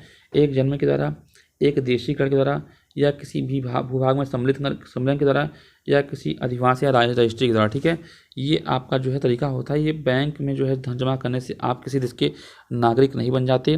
ठीक, निम्नलिखित में से किसको संविधान द्वारा मौलिक अधिकारों को लागू करने की शक्ति दी गई है? तो आपका जो सर्वोच्च न्यायालय है, सर्वोच्च न्यायालय। ठीक, नागरिकता जो संशोधन कानून जो पारित हुआ था वो कब पारित हुआ था? तो नागरिकता संशोधन जो कानून था वो आपका पारित हुआ था, ये देखिए 9 दिसंबर 2019 को प्रस्तुत किया गया था और 11 दिसंबर 2019 को ये पारित हुआ था। ठीक है, तो 11 दिसंबर 2019 को जो है राष्ट्रपति नागरिकता संशोधन विधेयक जो है पारित हुआ है और इस विधेयक को 12 दिसंबर 2019 को जो है मंजूरी प्रदान की गई थी। यह विधेयक अधिनियम बन गया था और 10 जनवरी 2022 से संशोधन जो है लागू हुआ है। ठीक है, तो आपका जो आंसर होगा वो आपका 10 जनवरी 2022 होगा। ठीक है, आगे बढ़ते हैं। आगे देखिए, इसमें देखिए मूल अधिकारों को प्रवर्तित करने की शक्ति उच्चतम न्यायालय में आर्टिकल अनुच्छेद 32 के तहत और हाई कोर्ट में अनुच्छेद 226 के तहत प्राप्त है। ठीक है, और इसमें 5 प्रकार की शक्ति मिलती है। एक तो परमादेश, बंदी प्रत्यक्षीकरण, अधिकार प्रच्छा, उत्प्रेषण और प्रतिषेध। ठीक है, तो भारतीय संविधान में किस अनुच्छेद के अंतर्गत नागरिकों को मौलिक अधिकार प्रदान किए गए हैं? तो वो है आपका 12 से 35। भाग 3 जो आपका है मौलिक अधिकार संबंधित है, इसमें 12 से 35 के बीच में जो है मूल अधिकारों का वर्णन किया गया है और वर्तमान में कुल 6 मौलिक अधिकार जो है मिले हैं। एक कल्याणकारी राज्य का आदर्श वर्णित है। राज्य की नीति जो डीपीएसपी है, डीपीएससी, वो एक प्रकार से राज्य के कल्याणकारी होने की बात करती है। भारत के संविधान का निम्नलिखित में से कौन सा अनुच्छेद प्रेस की स्वतंत्रता से संबंधित है? तो आर्टिकल 19 जो 19 से 22 है, ये जो है आपका जो है स्वतंत्रता के अधिकारों से संबंधित है और 19(1) आपका जो है वाक एवं अभिव्यक्ति की स्वतंत्रता, इसी में आपकी जो है प्रेस की स्वतंत्रता जो है बात की गई है। आगे, भारत में निम्नलिखित में से किसके अंतर्गत पंचायती राज प्रणाली की व्यवस्था की गई है? तो आपका जो है राज्य के नीति निदेशक तो डीपीएसपी में जो है आपका जो आर्टिकल 40 है उसके अंतर्गत जो है ग्राम पंचायत की बात की गई थी। निम्नलिखित में से कौन सा मूलभूत अधिकार नहीं है? तो आपका संपत्ति का अधिकार अब मूलभूत अधिकार नहीं था, पहले ये मूल अधिकार था, लेकिन इसको जो है 44वें संविधान संशोधन के द्वारा आर्टिकल 300A में इसको जोड़ दिया गया, तब से ये मूल अधिकार न होकर विधि का अधिकार हो गया है। ठीक, आगे, निम्नलिखित संवैधानिक उपचारों में से किसे पोस्टमार्टम भी कहा जाता है? तो पोस्टमार्टम आपका अधिकार प्रच्छा है। अधिकार प्रच्छा को डॉक्टर भीमराव अंबेडकर ने संवैधानिक उपचारों का अधिकार जो आर्टिकल 32 है उसको संविधान की आत्मा और हृदय कहा है और संवैधानिक उपचारों में ही अधिकार प्रच्छा जो को वारंटीज को इंग्लिश बोलते हैं उसको संवैधानिक उपचारों का पोस्टमार्टम भी कहा गया है। यह एक कार्यवाही है जिसके द्वारा न्यायालय लोक पद पर किसी व्यक्ति के दावे की वैधता की जाँच करता है और इसकी अतिरिक्त उत्प्रेषण को भी पोस्टमार्टम रिट कहा जाता है। ठीक, उत्प्रेषण जो सर्जरी होता है, क्योंकि इससे भी निर्णित न्यायिक कार्यवाही की जांच की जाती है। तो पोस्टमार्टम क्या होता है कि एक कार्यवाही होता है जिसमें मृत व्यक्ति के मरने के दावे की वैधता की जांच की जाती है। अतः विकल्प आपका अधिकार प्रच्छा है और अधिकार प्रच्छा नहीं होता है तो आपका जो है इसमें आपका उत्प्रेषण होगा। ठीक है, तो ऑप्शन के हिसाब से कुछ क्वेश्चनों के आंसर दिए जाते हैं। राज्य की नीति निर्देशक सिद्धांत किस प्रकार मौलिक अधिकारों से भिन्न है? तो वो आपका नीति निर्देशक सिद्धांत जो है प्रवर्तनीय नहीं है, एनफोर्सेबल नहीं है, जबकि मौलिक अधिकार जो है एनफोर्सेबल है, इसको लागू किया जाता है। लेकिन ये नीति निर्देशक सिद्धांत जो है राज्य के ऊपर छोड़ दिए गए हैं, इसलिए प्रवर्तनीय नहीं है। ठीक, आगे देखिए, मौलिक कर्तव्यों को निर्धारित किया गया है। तो मौलिक अधिकारों को जो है 42वें संविधान संशोधन के द्वारा जो है जोड़ा गया था और इसमें जो है भाग 4 का ए जोड़ा गया था। इसमें अनुच्छेद 51(a) को शामिल किया गया है। मूलतः मौलिक कर्तव्यों की संख्या 10 थी, लेकिन 86वें संविधान संशोधन में 11वां जो मौलिक कर्तव्य जोड़ा गया वो उसके बाद जो है टोटल मूल कर्तव्य आपके 11 हो गए हैं और आपके भाग 4(a) में है ये और भाग 4(a) में है और 51(a) में। ठीक है, इस प्रकार से मूल कर्तव्य आपके जो है 42वें संविधान संशोधन के अंतर्गत जो है जोड़ा गया था। ठीक है, आगे बढ़ते हैं। भारत में राष्ट्रपति का चुनाव किया जाता है तो अनुच्छेद 55(3) के अनुसार राष्ट्रपति का जो निर्वाचन है वो आनुपातिक प्रतिनिधित्व पद्धति के अनुसार एकल संक्रमणी हस्तांतरण मतलब सिंगल ट्रांसफरेबल जो है वोट के द्वारा किया जाता है। ठीक, ऐसे चुनाव किया जाता है। तो इसमें आपका जो है एकल हस्तांतरित मत प्रणाली तो है, आनुपातिक भी है। तो इस प्रकार से दो तरीके से आपका दो ऑप्शन में है, इसलिए इसका आंसर कोई नहीं है। 42वें संविधान संशोधन के 10 आचार आदेशों को किस नाम से आता है? तो आपका जो है वो मौलिक अधिकार है। ठीक, सॉरी मौलिक कर्तव्य हैं आपके 10 आचार मतलब कि 10 कर्तव्य जो आपके अब आपके 11 हो गए हैं। ठीक, आगे बढ़ते हैं। अगर भारत के राष्ट्रपति के चुनाव में कोई विवाद है तो उस विवाद को कौन कौन कौन जो है सॉल्यूशन देगा इसका, तो भारत के सर्वोच्च न्यायालय को। भारत का सर्वोच्च न्यायालय जो है राष्ट्रपति के चुनाव में कोई विवाद हो जाता है तो जो है सर्वोच्च न्यायालय इसको आगे करता है। निम्नलिखित में से भारत में मौलिक कर्तव्य कौन से हैं, तो देखिए मौलिक कर्तव्य इसमें ए है, न्यायपालिका से कार्यपालिका पड़ता है, ये मौलिक कर्तव्य नहीं है। हमारी मिलीजुली संस्कृति की समृद्ध विरासत को संरक्षित करना, ये आपका मौलिक कर्तव्य है। भारत के राष्ट्रपति को उसके पद से हटाया सकता है संसद के द्वारा, ठीक, भारत के राष्ट्रपति को उसके पद से संसद के द्वारा हटाया सकता है। अनुच्छेद 56 क्या कहता है कि संविधान का अतिक्रमण करने पर राष्ट्रपति को अनुच्छेद 61 में उपबंधित जो राष्ट्रपति पर महाभियोग चलता है उसी रीति के द्वारा संसद द्वारा उसको हटाया सकता है, ठीक है। राष्ट्रपति जो है संसद का हिस्सा होता है। देखिए संसद में आपके दो आते हैं, एक आता है आपका लोकसभा, एक आता है राज्यसभा और प्लस आता है आपका राष्ट्रपति। तो ये तीन आपका जो है संसद में सम्मिलित रूप से आते हैं। क्योंकि अगर कोई भी कानून को अधिनियम बनाना है तो उसमें राष्ट्रपति की हस्ताक्षर जरूरी होते हैं, इसलिए लोकसभा और राज्यसभा के से पास होने के बाद कोई भी विधेयक राष्ट्रपति के पास आता है और राष्ट्रपति का सिग्नेचर सर्वमान्य होता है, उसके बाद ही कोई विधेयक अधिनियम बन जाता है। इसलिए तीनों लोग संसद के सदस्य काउंट किए जाते हैं। भारत का कार्यपालिका का अध्यक्ष कौन है, एग्जीक्यूटिव हेड कौन होता है, वो आपका राष्ट्रपति ही होता है, ठीक। भारतीय संविधान भारत के राष्ट्रपति को अधिकार नहीं देता है किस चीज़ का, वो राज्यों के मुख्यमंत्रियों की जो नियुक्ति होती है वो जो है उसका राष्ट्रपति को अधिकार नहीं है। अनुच्छेद 164 के अनुसार राज्यों के मुख्यमंत्री की नियुक्ति का अधिकार राज्यपाल को है, ना कि राष्ट्रपति को, ठीक, क्योंकि राज्य का सर्वेसर्वा आपका राज्यपाल होता है, ठीक। केंद्र सरकार में उच्चतम नागरिक सेवा अधिकारी कौन होता है, तो वो आपका होता है जो मंत्रिमंडल जो सचिव होता है वो सरकार में उच्चतम नागरिक सेवा अधिकारी होता है, ठीक। भारत के राष्ट्रपति को कौन सा अधिकार प्राप्त नहीं है, उसको जो है सर्वोच्च न्यायालय के न्यायाधीश को हटाए जाने का अधिकार नहीं है। भारत के राष्ट्रपति को कौन सा अधिकार प्राप्त नहीं है, देखिए इसका जो अनुच्छेद 124 के खंड 4 के अनुसार जो सुप्रीम कोर्ट के न्यायाधीश को उसके पद से तभी हटाया सकता है जब उस पर साबित कदाचार या असमर्थता के ऐसे आधार लगाए जाएं जिससे संसद अपने प्रत्येक सदस्य द्वारा अपनी कुल सदस्य संख्या के बहुमत और उपस्थित होने वाले सदस्यों के कम से कम 2/3 बहुमत से पास कर दे। जब ये पास कर देगा तो राष्ट्रपति के समक्ष आएगा और राष्ट्रपति फिर इसको जो है फिर रखे जाने पर राष्ट्रपति ने उसे हटाने का आदेश, तब जो है राष्ट्रपति इसको जो है साइन करेगा। तो आदेश अधिकार संसद को प्राप्त है, ठीक। भारतीय संविधान में केंद्रीय सरकार की अधिशासी शक्तियों को किसमें निहित किया गया है, तो वो आपका भारत के राष्ट्रपति में ही अनुच्छेद 53 के तहत केंद्र सरकार की अधिशासी शक्तियां राष्ट्रपति में ही निहित हैं। स्वतंत्र भारत के प्रथम राष्ट्रपति आपके बिहार से थे जो कि थे राजेंद्र प्रसाद, ठीक। राजेंद्र प्रसाद जो है संविधान सभा के अध्यक्ष भी थे और संविधान सभा के अस्थायी अध्यक्ष की बात की जाए तो अस्थायी अध्यक्ष आपके सच्चिदानंद सिन्हा थे। राष्ट्रपति राष्ट्रीय आपात की घोषणा कर सकता है कब, जब जो है सशस्त्र विद्रोह, युद्ध के आधार पर और बाह्य आक्रमण के आधार पर, इन तीनों आधार पर जो है आपातकाल की घोषणा की जाती है। और पहले 1975 में जब इंदिरा गांधी की सरकार थी तो उन्होंने जो आंतरिक अशांति के आधार पर उस समय ये आपातकाल लगाया था इसको हटा दिया गया, ठीक। इसकी जगह पर ही आपका जो है सशस्त्र विद्रोह शब्द जोड़ा गया, ठीक। आगे चलते हैं, कौन सा कथन असत्य है, तो इसमें आप देखिए कौन सा कथन असत्य है। पहला है राष्ट्रपति पद के लिए प्रत्याशी की आयु कम से कम 35 वर्ष होनी चाहिए, ये बात बिल्कुल सही है। 35 वर्ष ही राष्ट्रपति के पद के लिए आयु होनी चाहिए। उपराष्ट्रपति सभा का सभापति होता है राज्यसभा का, बिल्कुल बात सही है। उपराष्ट्रपति राज्य का सभापति होता है। और भारत के प्रथम राष्ट्रपति डॉक्टर राजेंद्र प्रसाद थे, ये बात भी सही है। अब देखिए चौथा, उपराष्ट्रपति का चुनाव भारत का राष्ट्रपति करता है, ये बिल्कुल गलत है। उपराष्ट्रपति का चुनाव भारत का राष्ट्रपति नहीं करता है, ठीक। आगे बढ़िए, राज्यसभा का सभापति कौन होता है, तो आपके उपराष्ट्रपति होते हैं। अनुच्छेद 64 में इस बात की जिक्र किया गया है। सरकार की संसदीय व्यवस्था के विषय में निम्नलिखित में से कौन सा वक्तव्य सही है, तो वो जो है राष्ट्रपति जो है न्यायपालिका के प्रति जवाबदेह होता है, ठीक। ये जो है वक्तव्य सही है। भारत का प्रधानमंत्री मुख्य है किसका, वो है आपका केंद्र सरकार का। तो भारत का प्रधानमंत्री जो है देखिए जो आर्टिकल 74 है उसके अनुसार राष्ट्रपति को सहायता और सलाह देने के लिए एक मंत्रिपरिषद होती है और जिसका प्रधान कौन होता है, प्रधानमंत्री होता है।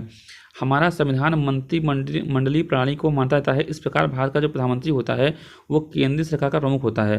प्रमुखता ये लोकसभा में बहुमत वाले दल का नेता होता है और आर्टिकल 78 में ये प्रधानमंत्री का कर्तव्य है कि मंत्रिपरिषद के सभी विनिश्चय राष्ट्रपति को संसूचित करे और जानकारी जो है राष्ट्रपति को दे। ठीक, ये आपके प्रधानमंत्री का कर्तव्य है। देखिए, शासन प्रणाली की जो है दो पद्धतियाँ होती हैं, एक होती है संसदीय और एक होती है अध्यक्षीय। ये आप लोग समझ लीजिए।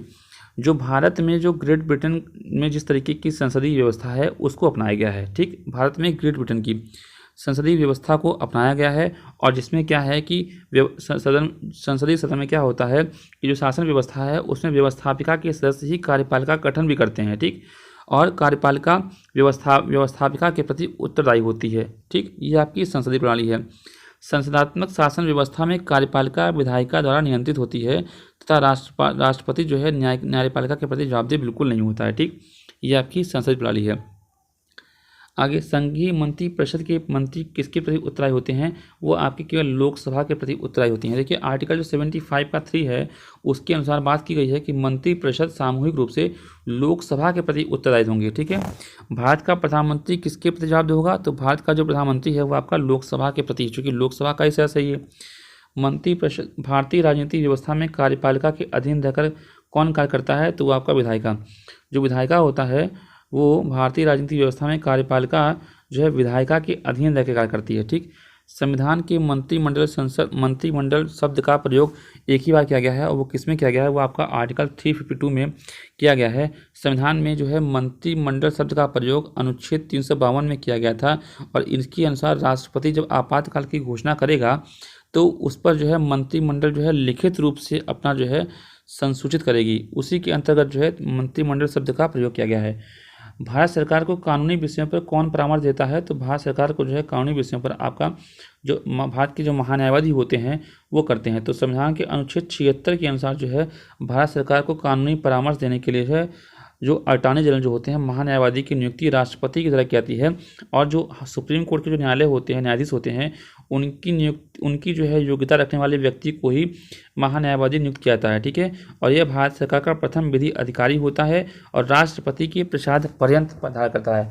प्रसाद पर्यंत का मतलब होता है कि राष्ट्रपति कभी भी उसको जो है अपने पद से हटा सकता है। ठीक, इसकी कोई सीमा नहीं होती है। लोकसभा का नेता कौन होता है? तो लोकसभा का नेता आपका प्रधानमंत्री होता है जो कि बहुमत दल का नेता होता है, उसी को लोग प्रधानमंत्री बनाते हैं। ठीक, भारत का महान्यायवादी किसके द्वारा नियुक्त किया जाता है? तो राष्ट्रपति द्वारा। लोकसभा के लिए चुनाव में निर्वाचित होने के लिए किसी व्यक्ति के लिए न्यूनतम आयु सीमा क्या हो सकती है? तो देखिए, लोकसभा के लिए आपका 25 वर्ष, राज्यसभा के लिए आपका 30 वर्ष और जो ग्राम पंचायत जो होते हैं चुनाव उसमें आपका 21 वर्ष होना चाहिए। ये अलग अलग क्राइटेरिया है, इसको आप ध्यान रखिएगा कि लोकसभा में आपका 25 वर्ष कम से कम होना चाहिए, राज्यसभा में आपका 30 वर्ष होना चाहिए और जो ग्राम पंचायत होता है उसमें जो है आपका 21 वर्ष होना चाहिए। तभी आप लोग चुनाव लड़ने की जो है योग्यता पूरी करते हैं। और चुनाव में वोट देने का जो सीमा होता है वो आपका 18 साल होता है। ठीक, आगे बढ़ते हैं। कानूनी विषयों पर राज्य सरकार को कौन परामर्श देता है? तो आपको महान्यायवादी होता है। लोकसभा का सदस्य चुने जाने के लिए एक व्यक्ति को किस आयु, देखिए मैंने बता दिया आपको। ठीक, संसद बनने हेतु तो न्यूनतम उम्र। ठीक है, आज़ादी के बाद भाषा के आधार पर भारत के राज्यों का पुनर्गठन किस वर्ष हुआ था? तो वह आपका हुआ था 1956 में जो है पुनर्गठन हुआ था। ठीक है, 1956 में। आगे बढ़िए। लोकसभा चुनाव का कोई प्रत्याशी अपनी जमानत कब खो देता है? जब वो जो है अपने, देखिए इसमें ऑप्शन नहीं है, इसका आंसर आपका जो है यदि कोई प्रत्याशी 1/6 भाग भी प्राप्त कर पाता है। जैसे टोटल वोट जितने पड़े उन टोटल वोटों का अगर 1/6 अगर उसको नहीं मिला तो उसकी जो है जमानत रात ही जब्त कर ली जाती है। ठीक, लोकसभा में राज्यवार सीटों का आवंटन सन 1971 की जनगणना पर आधारित है। यह निर्धारित किस वर्ष तक रहेगा? तो आपका सन 2026 तक जो है यही व्यवस्था चलती रहेगी। इसमें क्या हुआ था कि जो संविधान का 84वां संविधान संशोधन 2002 में हुआ था उसके द्वारा 81(3) के अंतर्गत एक संशोधन करके ये कहा गया कि वर्ष 2000 के स्थान पर लोकसभा में राज्यवार सीटों के जो आवंटन का निर्धारण है वो 2026 तक ही रहेगा। ठीक, तब तक जो है स्थान निर्धारण के लिए 1971 की जनगणना को ही आधार माना जाएगा। ठीक है, तो 1971 की जनगणना के आधार पर 2024 तक जो है आपकी सीटें रहेंगी। लोकसभा में आंग्ल भारतीय समुदाय से सदस्य मनोनीत करने की शक्ति किसके पास है? तो आपके जो है भारत के राष्ट्रपति हैं। अनुच्छेद 331 के अनुसार जो है लोकसभा में आंग्ल भारतीय समुदायों के लिए मनोनीत करने की शक्ति राष्ट्रपति के पास थी, ठीक। लेकिन राष्ट्रपति अधिकतम 2 सदस्यों को नामित कर सकता था, लेकिन 104, देखिए बहुत महत्वपूर्ण ये क्वेश्चन है, ये लेटेस्ट क्वेश्चन है आपका। 104 आर्टिकल जो 104 जो संविधान संशोधन हुआ उसमें 2019 के द्वारा अब इसको जो है निष्प्रभावी बना दिया गया है। मतलब ये जो आर्टिकल है इसको जो है ख़त्म कर दिया गया है, किसके? 104 के अनुसार, ठीक है। आगे, वर्तमान में लोकसभा में प्रत्येक राज्य के लिए स्थानों का आवंटन आधारित है 1971 जनगणना पर। 110 भारतीय संविधान के किस अनुच्छेद के अंतर्गत लोकसभा में अनुसूचित जातियों के आरक्षण का प्रावधान है? तो वो आपका जो है 330 का एक जो है 330 के एक के तहत लोकसभा में अनुसूचित जातियों SC के लिए, और 330 के और उसमें जो है 2 में जो है 331 में जो है आपका ST के लिए, ठीक। भारतीय संविधान के 330 एक के तहत लोकसभा में अनुसूचित जातियों के लिए आरक्षण का प्रावधान किया गया है, ठीक है। और इसमें जो है आपका असम के स्वशासी जिलों की अनुसूचित जनजातियों के लिए भी लोकसभा में आरक्षण की व्यवस्था की गई है, ठीक। आगे बढ़िए। निम्नलिखित भारतीय राज्यों में से किसकी जो है राज्य विधानसभा में सदस्यों की संख्या अधिक है? तो वो आपका देखिए यहाँ क्या है ना कि कुछ राज्य दिए गए हैं, उन राज्यों में पूछा गया है। अगर देखा जाए तो यूपी में सबसे ज़्यादा आपकी जो है, चाहे वो लोकसभा की सीट हो, चाहे आपका राज्यसभा की सीट हो, चाहे आपको विधानमंडल की सीट है, ठीक। लोकसभा को कार्यकाल पूरा होने के पहले भंग किया जा सकता है प्रधानमंत्री की सिफारिश पर राष्ट्रपति के द्वारा, ठीक है। आर्टिकल 85(2) के अनुसार लोकसभा का कार्यकाल पूरा होने से पहले भी भंग किया जा सकता है, और ऐसा जो है प्रधानमंत्री मतलब मंत्रिपरिषद की सिफारिश पर जो है राष्ट्रपति के द्वारा किया जाता है, ठीक है। लोकसभा को उसके कार्यकाल की समाप्ति के पूर्व ही भंग किया जा सकता है, ये बात हम लोग बात कर चुके हैं। लोकसभा के कम से कम कितने सत्र बुला सकते हैं? तो लोकसभा में जो है कम से कम जो है आपके वर्ष में 2 बार सत्र तो बुलाए जाते हैं, ठीक है, 6 महीने में। राज्यसभा में राज्यों के प्रतिनिधित्व निम्नलिखित में से किस आधार पर दिया जाता है? तो वो आपकी उनकी जनसंख्या के अनुपात, जिस राज्य की जितनी जनसंख्या होगी उसी के अनुपात में जो है राज्यसभा में राज्यों का प्रतिनिधित्व दिया जाता है, ठीक है। राज्यसभा के सदस्य चुने जाते हैं 6 वर्ष के लिए, ठीक है, और 1/3 सदस्य आपके हर 2 वर्ष में जो है हटते हैं। कौन सा राज्य सबसे अधिक प्रतिनिधि लोकसभा में भेजता है? तो बताया मैंने आपको, उत्तर प्रदेश, ठीक है। इस मामले में बिहार में कितना है? बिहार में 40 है और यूपी में आपका 80 है, ठीक। तो बिहार में जो है यूपी का एकदम आधा है, ठीक, इसमें लोकसभा में, ठीक है। राज्यसभा को स्थायी सदन क्यों कहते हैं? क्योंकि इसे विघटित कभी नहीं किया सकता, ठीक है, ये विघटित कभी नहीं होती। जिस प्रकार से लोकसभा विघटन कर सकते हैं, ठीक, मंत्रिपरिषद की सिफारिश पर राष्ट्रपति विघटित कर सकता है, लेकिन राज्यसभा को नहीं कर सकता, ठीक है। जहाँ तक लोकसभा में प्रतिनिधित्व का प्रश्न है, कौन से राज्य दूसरे तथा तीसरे दर्जे पर हैं, ठीक, लोकसभा में? तो अब देखिए क्या है कि लोकसभा में जो है प्रथम स्थान पर आपका 80 सीट के साथ जो है यूपी, दूसरे पर महाराष्ट्र और तीसरे पर जो है पश्चिम बंगाल है, ठीक। और उसके बाद आपका जो है बिहार है, ठीक, बिहार में 40 सीट है, ठीक है। तो इस प्रकार से यूपी फिर आपका महाराष्ट्र और फिर आपका वेस्ट बंगाल और तब आपका बिहार, ठीक। इस प्रकार से लोकसभा के सदस्य हैं, ठीक।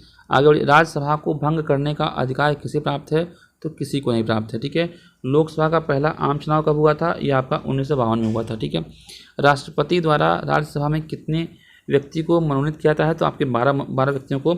अनुच्छेद 80 के अनुसार राष्ट्रपति द्वारा राज्यसभा में 12 व्यक्तियों को मनोनीत किया जाता है, और जिन्हें साहित्य, विज्ञान, कला और समाज सेवा और में विशेष जो है व्यवहार प्राप्त हो, ठीक है। राज्यसभा के चेयरमैन कौन है? तो राज्यसभा के चेयरमैन आपके भारत के उपराष्ट्रपति होते हैं, ये पता ही आपको, ठीक। आगे बढ़ते हैं। भारतीय प्रशासन में विभाजन प्रणाली किससे संबंधित है? तो वो आपकी जो है भारतीय प्रशासन में विभाजन प्रणाली नीति निर्माण और क्रियान्वयन से संबंधित है, ठीक है। लोकसभा के स्पीकर का निर्वाचन कौन करता है? तो वो आपका लोकसभा के सभी सदस्यों के द्वारा ही लोकसभा का अध्यक्ष रहते हैं, ठीक है। वर्तमान में जो है लोकसभा अध्यक्ष कौन है? वो आपके ओम बिरला जी हैं, ठीक है, वर्तमान में, ठीक है। आगे बढ़ते हैं। लोकसभा के वर्तमान उपाध्यक्ष कौन है? तो वो आपके जो है देखिए लोकसभा के वर्तमान, ये पुराना क्वेश्चन है, ठीक है। संसद के 2 सत्रों के बीच अधिकाधिक अंतराल कितने का? 6 महीने का होता है। निम्नलिखित में से कौन सी संसदीय समिति कार्यपालिका को नियम विनियम बनाने के लिए प्रत्यायोजित शक्ति से संबंधित है? वो आपकी है अधीनस्थ विधान पर समिति, ठीक। इसमें 15 सदस्य होते हैं। आगे राजनीति देखिए, आम आदमी पार्टी कौन सी पार्टी है? अब ये आपकी जो है राष्ट्रीय पार्टी हो गई है। कौन सी पार्टी हो गई है? ये आपकी राष्ट्रीय पार्टी हो गई। जब ये क्वेश्चन आया था तब ये पुराना क्वेश्चन था, अभी राष्ट्रीय पार्टी हो गई है, ठीक। टोटल जो है इसमें 6 जो है आपकी राष्ट्रीय पार्टी हो गई हैं, ठीक। राजनीतिक शब्दावली में शून्यकाल का अर्थ क्या होता है? तो शून्यकाल जो होता है, ये आप थोड़ा डिटेल में देखिए। प्रश्नकाल और सभा पटल पर पत्र रखे जाने के तत्काल पश्चात तथा किसी सूचीबद्ध कार्य को सभा द्वारा शुरू करने से पहले के समय को लोकप्रिय नाम शून्यकाल है। ठीक, चूँकि यह इसका जो टाइम होता है वो 12 बजे शुरू होता है, 12 से 1 के बीच में होता है, इसलिए इसको जो है शून्यकाल कहते हैं। और शून्यकाल में जो है लोकसभा में जो है प्रतिदिन 10 बजे से पूर्व जिस महत्वपूर्ण विषय को सभा में उठाए जाते हैं उसके बारे में आप अध्यक्ष को बता देते हैं, सूचना देते हैं, और ऐसे मामलों पर जो है अध्यक्ष अनुमति देता है। और संसदीय प्रक्रिया में शून्यकाल शब्द को औपचारिक मान्यता प्राप्त नहीं है। अतः दिए गए प्रश्नों में देखिए इसको प्रकार से, चूँकि ये भारत की देन है, ठीक है, आगे बढ़ते हैं। देखिए इसमें क्या है कि यदि ये आपका ये है कि अगर गैर मान्यता प्राप्त, इसमें देखिए क्या है कि जो आम आदमी पार्टी थी ये आपकी जो है राष्ट्रीय पार्टी थी, और राष्ट्रीय पार्टी का दर्जा किसके अनुसार दिया जाता है उसमें ये बात की गई है कि जो ये अर्हताएँ हैं पूर्ण करता है वो राष्ट्रीय पार्टी बन जाता है। पहला क्या है कि किसी दल ने राज्य की विधानसभा के आम चुनाव में उस राज्य से हुए कुल वैध मतों का 6% प्राप्त किया हो और उसके अतिरिक्त 2 सीटें प्राप्त की हों। ठीक, तो विधानसभा में आपका जो है विधानसभा में आपका 6% और प्लस 2 सीटें ये मिली हैं तो आप बन सकते हैं। दूसरा क्या है, यदि वह राज्य की लोकसभा में, किसमें, लोकसभा में आम चुनाव में उस राज्य से कुल हुए वैध मतों का 6%, ठीक, 6% या 1 सीट। ठीक, तो लोकसभा में 6% 1 सीट और विधानसभा में 6% और 2 सीट। ठीक, इस तरीके से 2 सीट हो गई। तीसरा क्या है, यदि उस दल ने राज्य की विधानसभा के कुल स्थानों का 3%, जो राज्य है उसने विधानसभा का जो है 3% प्राप्त किया हो या 3 सीटें प्राप्त की हों, जो भी ज़्यादा होगा उसके अनुसार। ठीक है, और चौथा क्या है, यदि उस राज्य के लिए आवंटित प्रत्येक 25 सीट के अनुपात में कम से कम 1 सीट जीती है। मतलब अगर मान लीजिए 100 सीटें हैं तो अगर उसने 4 सीट जीती हैं 25-25 के हिसाब से, तो वो जो है इस प्रकार जो है एक राज्य स्तरीय पंजीकरण पार्टी जो है बन जाती है। ठीक, आगे बढ़ते हैं। सिक्किम भारत का एकमात्र राज्य बनाया गया। ठीक है, सिक्किम भारत का एक राज्य बनाया गया था कब? 35वें संविधान संशोधन द्वारा। 35वें संविधान संशोधन 1974 के द्वारा सिक्किम को भारत में संयुक्त राज्य, और 36वें संविधान संशोधन 1975 के द्वारा ये इसको 22वां जो है राज्य का दर्जा दिया गया था। ठीक है, बिहार को काटकर एक पृथक वनांचल राज्य कौन सा बना था? तो वो आपका राज्यपाल द्वारा अध्यादेश को पारित करके जो है बनाया गया था, जो आपका झारखंड था। ठीक है, 15 नवंबर 2000 को जो है आपका बिहार से जो है एक बना था। आगे देखिए, संविधान समीक्षा आयोग जिसे फरवरी 2000 में गठित किया गया था उसके अध्यक्ष कौन थे? वो आपके M.N. वेंकट चलैया थे। संसद के दोनों सदनों का संयुक्त अधिवेशन आयोजित होता है। ठीक है, वो कब आयोजित होता है? एक ऐसे विधेयक पर विचार करने और उसे पारित करने के लिए जिस पर दोनों सदनों में मतभेद हो। ठीक, तो संविधान का जो अनुच्छेद 108 है उसके अंतर जो है संयुक्त अधिवेशन की बात की गई है, और ये कहा गया है कि जब कोई ऐसा विधेयक हो जिस पर दोनों में जो है सदन में मतभेद हो तो राष्ट्रपति एक जो है संयुक्त जो है अधिवेशन का अध्यक्षता को संयुक्त अधिवेशन कराएगा। ठीक, और उसके संयुक्त अधिवेशन के जो अध्यक्ष होंगे वो लोकसभा के अध्यक्ष होंगे। ठीक है, आगे बढ़िए। भारतीय राजनीतिक व्यवस्था में इनमें से कौन सर्वोच्च है? तो सर्वोच्च आपका जो है संविधान है। भारतीय राजनीतिक व्यवस्था संविधान ही सर्वोच्च है। ठीक, भारत के सर्वोच्च न्यायालय की स्थापना कब हुई थी? तो आपकी जो है भारतीय संविधान के द्वारा ही की गई थी ये। ठीक, सर्वोच्च न्यायालय की स्थापना आपका भारतीय संविधान के द्वारा की गई थी। देखिए यहाँ ऑप्शन अनुच्छेद 124 में जो है न्यायाधीशों का उल्लेख है। जब संविधान प्रारंभ हुआ तब उच्चतम न्यायालय में न्यायाधीश की संख्या मुख्य न्यायमूर्ति के अतिरिक्त 7 थी, कुल मिला के 8 थे, और वर्तमान में तो इस समय जो है टोटल 33 जो है मुख्य न्यायमूर्ति के अतिरिक्त जो है इतने हैं, तो 33 और प्लस 1 34 इसमें जो है टोटल सीटें हैं। ठीक, सर्वोच्च न्यायालय का न्यायाधीश अपने पद से त्यागपत्र किसको लिख कर दे सकता है? तो सर्वोच्च न्यायालय का न्यायाधीश जो है वो राष्ट्रपति को देता है। ठीक, भारत के सर्वोच्च न्यायालय की स्वीकृत क्षमता कितनी है? इसमें बताया आपको 34 है। इसमें न्यायिक पुनरावलोकन का अर्थ क्या होता है? इसका मतलब होता है किसी भी राज्य के कानून को अवैध घोषित करने के लिए। ठीक, भारतीय सर्वोच्च न्यायालय के न्यायाधीशों की नियुक्ति कौन करता है? वो राष्ट्रपति करते हैं। 124 के अनुसार राष्ट्रपति सर्वोच्च न्यायालय के प्रत्येक न्यायाधीशों को नियुक्त करता है, लेकिन कोलेजियम सिस्टम होता है उसकी अनुशंसा पर सर्वोच्च न्यायालय, और देखिए जो कोलेजियम सिस्टम होता है उसमें जो है कुछ जो है न्यायाधीश होते हैं। ठीक, उच्चतम न्यायालय के न्यायाधीशों की वृद्धि करने की शक्ति किसके पास है? संसद के पास है। भारत में न्यायिक प्रणाली किस पर आधारित है? तो भारत में जो न्यायिक प्रणाली है वो जो है संविधान, कानून द्वारा स्थायी प्रक्रिया और परंपरा पर आधारित है। ठीक है, तो संविधान के द्वारा, परंपरा द्वारा कानून, तो इस प्रकार से जो है सारे होंगे। ठीक है, आगे बढ़ते सर्वोच्च न्यायालय के न्यायाधीशों की सेवानिवृत्त। देखिए सर्वोच्च न्यायालय पूछा है तो आपका जो है 65 हो जाएगा। अगर आपसे हाई कोर्ट पूछेगा तो आपका 62 है, अगर सुप्रीम कोर्ट पूछेगा तो आपका जो है 60 है। ठीक है, आगे बढ़ते हैं। राज्य सरकार का कार्यकारी अध्यक्ष संवैधानिक प्रमुख कौन होता है? तो वो आपका राज्यपाल होता है। ठीक है, राज्य का सर्वोपरि राज्यपाल होता है। संविधान किस राज्य का राज्यपाल नियुक्त किया जाता है? किसी राज्य का राज्यपाल नियुक्त किया जाता है किसके द्वारा? राष्ट्रपति के द्वारा। ठीक है, राष्ट्रपति के द्वारा।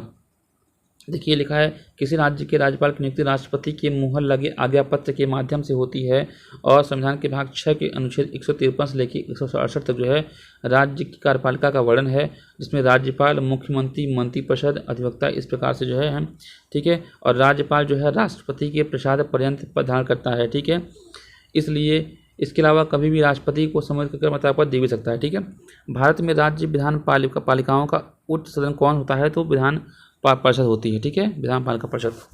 आगे राज्य परिषद के सदस्य निम्नलिखित में से किस श्रेणी से नहीं चुने जाते हैं? तो राज्य जो विधान परिषद है वो जो है आपके उद्योगपति नहीं होते हैं। देखिए ये बहुत महत्वपूर्ण प्रश्न है कि अनुच्छेद 171(3) के प्रावधान में क्या है कि जो विधान परिषद की संरचना होगी उसमें 1/3 सदस्य आपकी स्थानीय निकायों द्वारा, ठीक, 1/3 सदस्य को जो है विधानसभा के सदस्यों द्वारा। ठीक, तो देखिए आप ये समझिए जो आपका 1/3 है, 1/3 ये आपके जो है जो स्थानीय निकाय होंगे उसके द्वारा और जो है आपके विधानसभा के सदस्य द्वारा। ठीक है, उसके बाद आप देखिए 1/12 सदस्य न्यूनतम 3 वर्ष की स्नातकों द्वारा और 1/12 सदस्यों का न्यूनतम 3 वर्ष से अध्यापन कर रहे लोगों द्वारा, मतलब शिक्षक के द्वारा और छात्रों के द्वारा जो 3-3 साल से कार्य कर रहे हैं वो। ठीक है, इस प्रकार से होते हैं। ठीक है, और उसके बाद जो है शेष जो सदस्य होते हैं उनको राज्यपाल द्वारा नामांकित किया जाता है। ठीक है, ठीक है ना।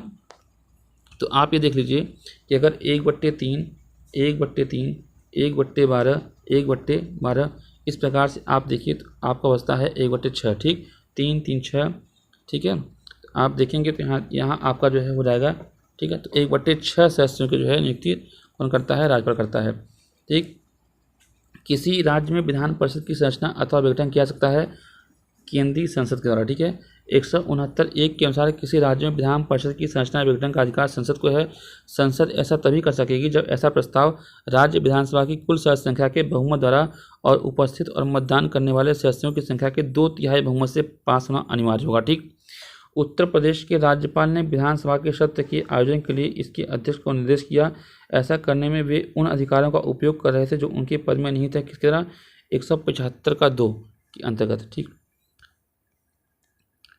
आगे निम्नलिखित राज्यों में कहाँ विधान परिषद है?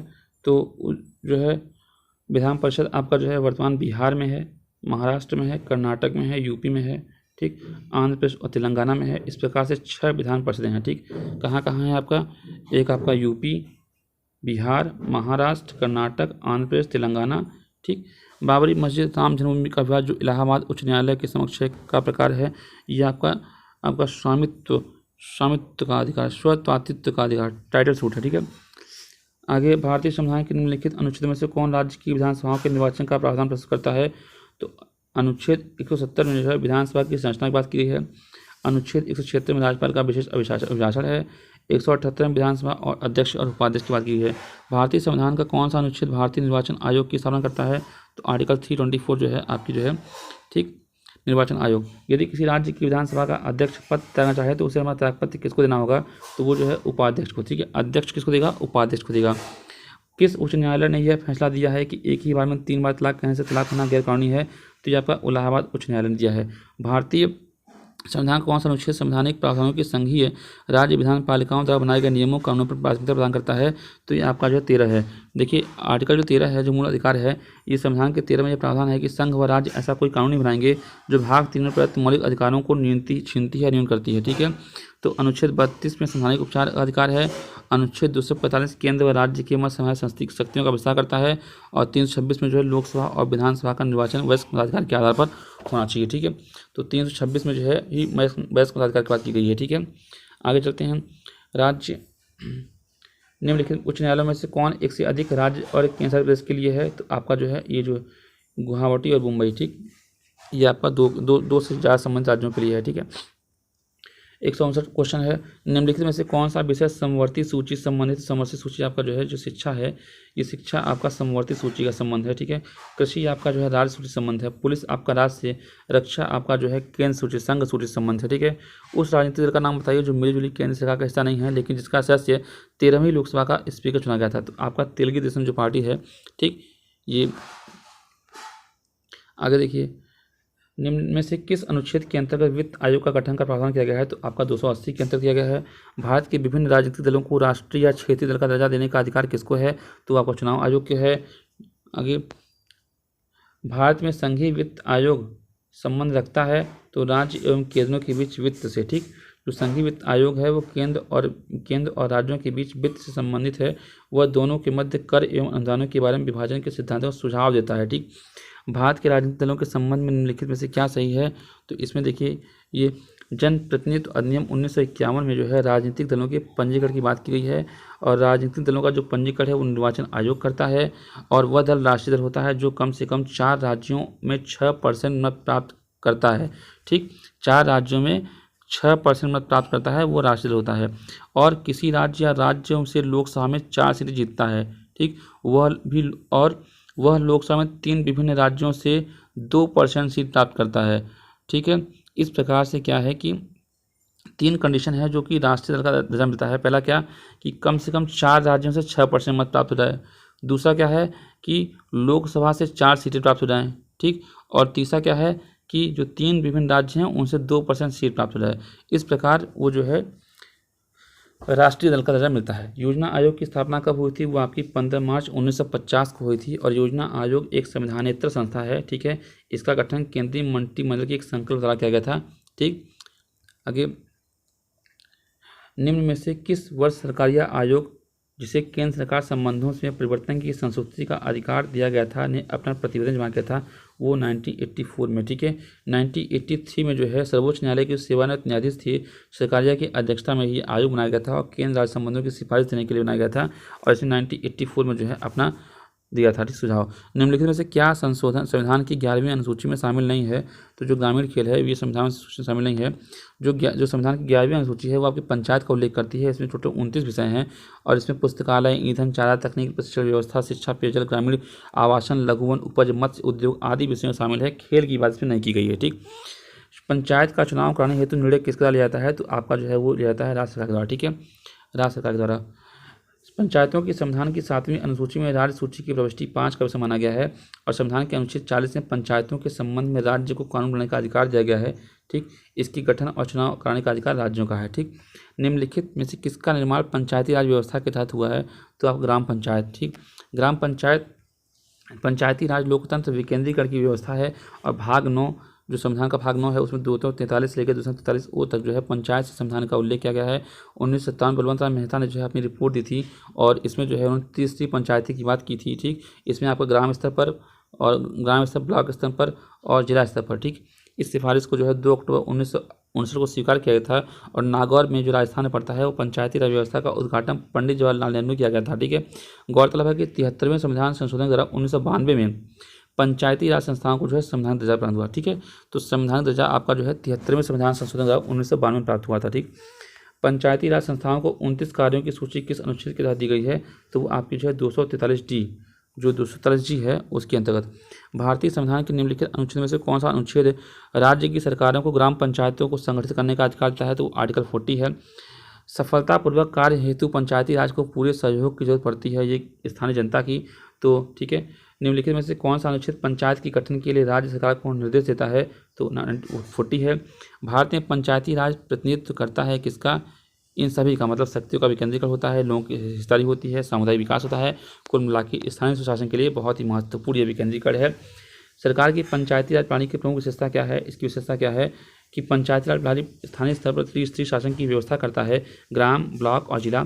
पंचायती राज का जो उद्देश्य है वो स्थानीय ग्रामीण समुदाय को सामाजिक आर्थिक न्याय प्रदान करना। ठीक, पंचायती राज के अंतर्गत स्वशासन की इकाई के रूप में संगठित किया गया है वो 73वें संविधान संशोधन 1992 के अंतर्गत। ठीक, पंचायती राज की 3 स्तरीय प्रणाली में क्या क्या आते हैं बताया मैंने आपको। पंचायती राज का प्रधान लक्ष्य क्या है? जो प्रधान लक्ष्य है वो आपका जो है ग्रामवासियों के शक्ति के विकेंद्रीकरण। जिस समिति की सिफारिश से भारत में पंचायती राज की स्थापना की गई थी उसका अध्यक्ष कौन था? वो थे आपके बलवंत राय मेहता। ठीक, बलवंत राय मेहता। देखिए इसमें महत्वपूर्ण क्या है कि 1957 में जो कमेटी बनी थी बलवंत राय मेहता थी। ठीक, और 1977 में अशोक मेहता समिति। ठीक, इन्होंने 1978 में अपनी रिपोर्ट दी और इन्होंने 2 स्तर की बात की थी। 1985 में GV.K. राव भी इससे संबंधित थे और 1986 में एल एम सिंघवी की समिति बनी थी और 1988 में PK थुंगन समिति भी बनी थी। एल एम जो सिंघवी की समिति बनी थी उन्होंने पंचायतों को संवैधानिक देने की दर्जा की सिफारिश की थी। तो अगर संवैधानिक दर्जा देने की सिफारिश के बारे में पूछा जाए तो आपके इसके आंसर होंगे एल एम सिंघवी, और अगर इसकी जो है सिफारिश की बात की जाए तो आपके बलवंत राय मेहता। ठीक, और अगर ये पूछा जाए कौन कौन सी रिपोर्ट समितियाँ थीं तो आपकी जो है एक तो थी बलवंत राय मेहता समिति, फिर अशोक मेहता समिति, फिर आपका GV.K. राव समिति, उसके बाद जो है आपका LM सिंघवी समिति और फिर था आपका थुंगन समिति। ठीक, तो लास्ट में आपका थुंगन समिति आया था। भारत में पंचायती राज्य की अनुशंसा के लिए बनी समिति आपने देखा। आगे निम्न में से कौन सा विकेंद्रीकरण का वैशिष्ट्य नहीं है? तो वो जो है स्थानीय समुदाय में आत्मविश्वासों को जगाना है, ना कि नहीं जगाना। ठीक है, निम्नलिखित में से कौन सा कार्य स्थानीय स्वशासन के अधिकार क्षेत्र में नहीं आता है? वो है आपका स्वास्थ्य आता है, स्वच्छता आता है, जीवन उपयोगी सेवा आती है, लेकिन जो सार्वजनिक अनुशासन का जो रखरखाव है ये नहीं आता। आगे भारत में पंचायती राज व्यवस्था सर्वप्रथम राजस्थान के नागौर जिले में शुरू की गई थी। ठीक, ये आपको पता है पंचायती राज प्रणाली किस सूची में है? तो वो जो आपकी जो है राज सूची में है। ठीक, 7वीं अनुसूची में देखिए भारतीय संविधान में 7वीं अनुसूची में 3 सूचियाँ दी गई हैं, एक संघ, एक राज्य, एक समवर्ती सूची, और इसी में जो पंचायती राज है वो राज सूची का विषय है। पंचायती राज सर्वप्रथम प्रवर्तित कहाँ किया गया था? वो आपका राजस्थान के नागौर में किया गया था पंडित जवाहरलाल नेहरू की द्वारा 1959 में। निम्नलिखित में से किस कमेटी ने न्याय पंचायत बनाने की सिफारिश की थी? तो आपकी जो अशोक मेहता कमेटी थी इसने जो है न्याय पंचायत की और 2 स्तरीय जो है बात की थी। ठीक है, तो न्याय पंचायत किस राज्य ने पंचायती राज संस्थाओं में स्त्रियों को 50% आरक्षण दिया है? तो इस मामले में आपका बिहार, उत्तराखंड, मध्य प्रदेश में सभी जो है सभी इसमें प्रमुख हैं। ठीक, आगे बढ़ते हैं आगे देखते हैं। देखिए बिहार, उत्तराखंड, हिमाचल प्रदेश तथा मध्य प्रदेश राज्यों ने पंचायती राज संस्थाओं में महिलाओं को 50% आरक्षण को वैध किया है। ठीक, और भी राज्यों ने किया है। महत्वपूर्ण आपका बिहार। संविधान का 73वां संविधान संशोधन किससे संबंधित था? वो आपका पंचायती राज विभाग से संबंधित है। ठीक है, भारत में इनमें से कौन सा विषय पंचायती राज संस्थाओं की शक्तियों के अंतर्गत नहीं आता है? तो ये है आपका न्यायिक जो जुडिशल रिव्यू है ये इसके अंतर्गत नहीं आता है। भूमि सुधार, निधनता का कार्यक्रम का क्रियान्वयन, ये सब आपका पंचायती राज संस्थाओं के अंतर्गत आता है। ठीक है, आगे बढ़ते हैं। 73वें संविधान संशोधन कानून की वैधानिक शुरुआत किस संशोधन के अंतर्गत हुई थी? वो आपकी जो है 64वां संविधान संशोधन बिल। देखिए ये कह रहा है कि बिल लाया गया था उसी के अंतर्गत जो है इसको पंचायती राज को जो है संवैधानिक दर्जा दिया गया था। तो आपका जो है 73वें संविधान संशोधन के अंतर्गत जो वैधानिक शुरुआत थी मूलतः 64वें संविधान संशोधन बिल द्वारा हुई थी। ठीक है, भारतीय संविधान में संशोधन के लिए विधेयक लाया सकता है वो या तो लोकसभा या राज्यसभा में। ठीक है, भारतीय संविधान संशोधन के अंतर्गत। ठीक है, आगे भारतीय संविधान के लिए प्रथम संशोधन विधेयक लाया गया था वो आपका 1951 में। भारतीय संविधान के प्रथम संविधान संशोधन विधेयक 1951 में लाया गया था। ठीक है, ये आपका भू राय संबंधित था, भूमि सुधार से संबंधित जो है कानून विधेयक था। किस संविधान संशोधन के द्वारा पंचायती राज संस्थाओं को संवैधानिक स्तर प्राप्त हुआ है? वो आपका 73वां संविधान 1992 की तरह। ठीक, निम्नलिखित में से बहुत महत्वपूर्ण प्रश्न है ये, निम्नलिखित में से किस संविधान संशोधन अधिनियम को लघु संविधान कहा गया है? ये आपका जो 42वां संविधान संशोधन था इसको जो है लघु संविधान संशोधन कहा गया है, क्योंकि 1976 में जो बहुत सारे मौलिक प्रावधानों को बदलने की कोशिश की गई थी इसलिए इसे लघु संविधान की संज्ञा दी गई थी। 42वां संविधान संशोधन का मुख्य उद्देश्य क्या था? कि उच्चतम न्यायालय द्वारा 1973 में केशवानंद भारती बनाम केरल में जो लाए गए मामले थे उससे जो उत्पन्न कठिनाई को दूर करना था, जिसमें संसद की संविधान संशोधन की शक्ति को इस मामले में निर्दिष्ट संविधान के आधारभूत ढांचे को संशोधन करने से रोका गया था। ठीक, यही जो आपका जो 42वां संविधान संशोधन था इसी में जो है जो संकलित जो आपके केशवानंद भारती केरल राज्य था जिसमें ये कहा गया है कि मूल अधिकार में संशोधन किया जा सकता है लेकिन इसके मूल ढांचे को जो है नहीं नष्ट किया जा सकता। तो बेसिक स्ट्रक्चर की बात इसी में किया गया है। ठीक, आगे पिछड़ी जाति आयोग के प्रथम सभापति कौन थे? तो आपके विरुद्ध थे जगजीवन राम। जगजीवन राम जो है आपकी पिछड़ी जाति के संबंध थे। भारत के संविधान के अनुच्छेद 340 के अंतर्गत जो है भारत के राष्ट्रपति के आदेश के द्वारा प्रथम अखिल भारतीय पिछड़ी जाति आयोग का गठन 1953 में किया गया था और इसके प्रथम अध्यक्ष आपके जो है वो काका साहब कालेकर थे, ठीक है, काका साहब कालेकर थे, ठीक है। भारत के वरीयता क्रम में निम्नलिखित में से कौन सा पहले आता है? तो सबसे पहले आपका जो है देखिए वरीयता क्रम देख लीजिए आप यहाँ पे। वरीयता क्रम में आपका जो है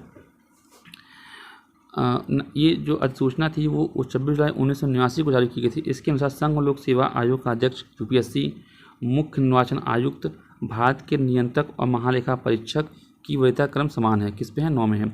तो आपका जो यूपीएससी है, जो सीईसी है और जो क्या गया है 3 1 पर, जबकि जो उच्च न्यायालय के जो मुख्य न्यायाधीश हैं वो अब उच्च न्यायालय के मतलब हाई कोर्ट के जो वो न्यायिक क्षेत्र में 14वें तथा उसके बाहर 17वें क्रम पर रखे गए हैं। मतलब ये ऊपर है, मतलब नीचे है, ठीक। राज्य लोक सेवा आयोग का अध्यक्ष किसके द्वारा किया जाता है? तो जो है राज्य के राज्यपाल के द्वारा लोक सेवा आयोग, ठीक है। लोक सेवा आयोग की जो बात की है वो 315 से लेकर 323 के अंतर्गत की गई है, ठीक है। इसी में जो है उनकी शक्तियाँ, उनकी गठन, उनकी नियुक्ति किस तरीके से होगी, किस की बर्खास्तगी होगी, इन सब का उल्लेख किया गया है, ठीक है। भारतीय संविधान का अनुच्छेद 300 किससे संबंधित है? वो आपका जो है वो आपका भारतीय संविधान का जो 300 है वो आपका भारतीय संविधान का अनुच्छेद 300 के अंतर्गत वाद और कार्यवाहियों का उल्लेख किया गया है।